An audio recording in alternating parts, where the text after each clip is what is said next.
He didn't say anything, just let Harmon vent his anger. It amused him to hear the man butcher his language.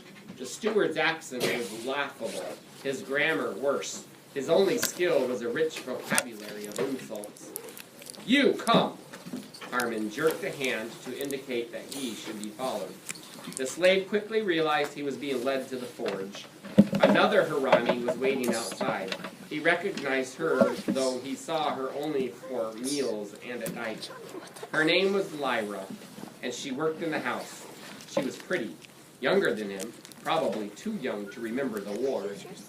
Harmon began talking at her in Valorian. The slave tried to be patient as Lyra translated.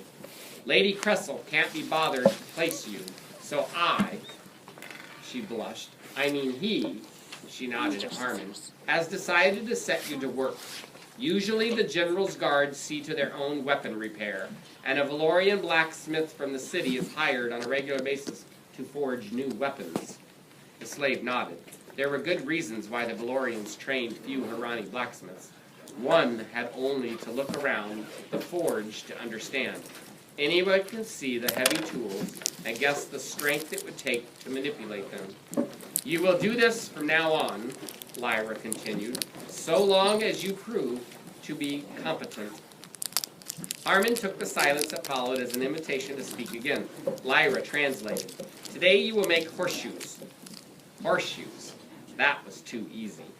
Lyra gave him a sympathetic smile. When she spoke, it was in her own voice, not the stilted repeating of harmonies. "It's a test. You're supposed to make as many as you can before sunset. Can you shoe a horse, too?" "Yes." Lyra seemed to regret his answer on his behalf.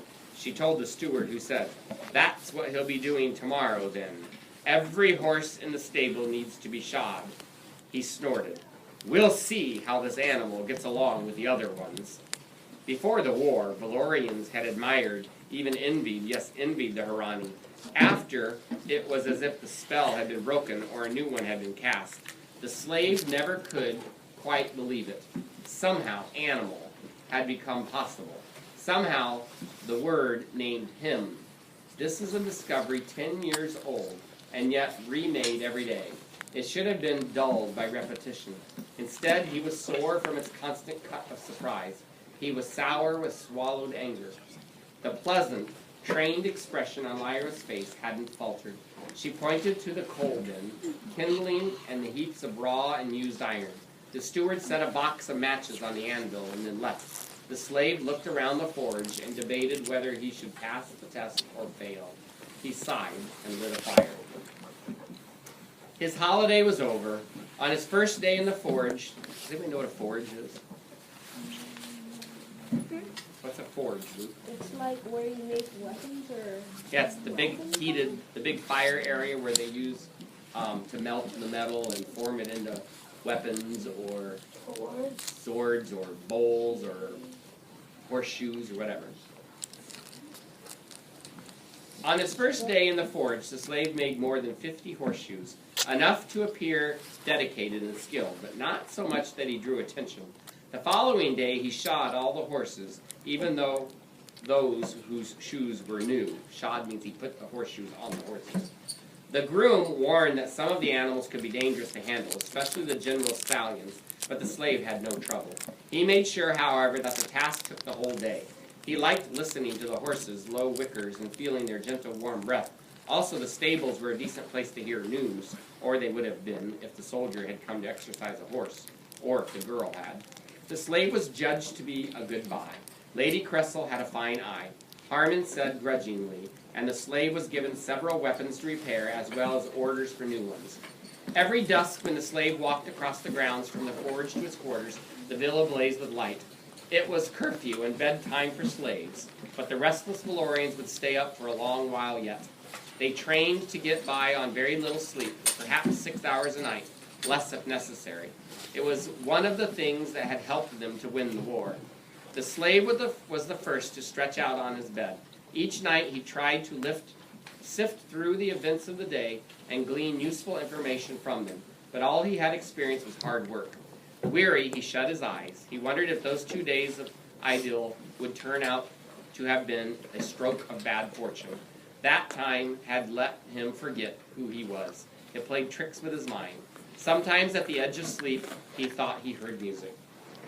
Why do you think the slave didn't do his best? He made a decent amount of horseshoes, but it sounds like he could have made more. Why do you think he didn't do his best? Rock? Maybe because his owner would get mad and then he might free him. Not too sure. I don't think so.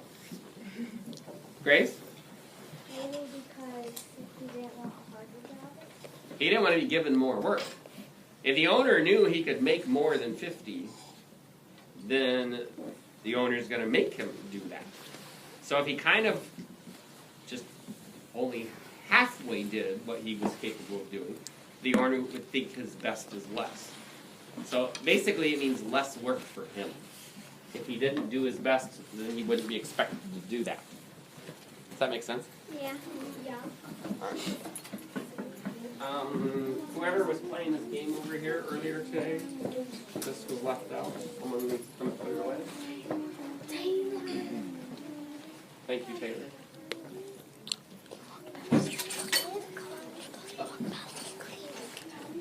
I'm assuming based upon your guys' reactions, it's cold outside. And I have a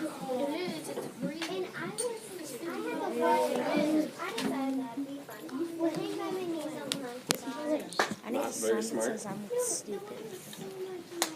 I'm gonna take a I was just on a My bridge. friend Jordan's gonna say I'm a stupid and it's my face on her for going. Guys, I'm going to let you know now that if My you were in my shirt's class gonna in have 3rd grade, something you know I hate inside recess. Hate it. I love And it. we go outside as much as we can. So I would start making sure that if you know it's going to be a cold day, you are bringing coat, hat, gloves, whatever you need. Scarves. Safety patrol. How's that go again, Morgan?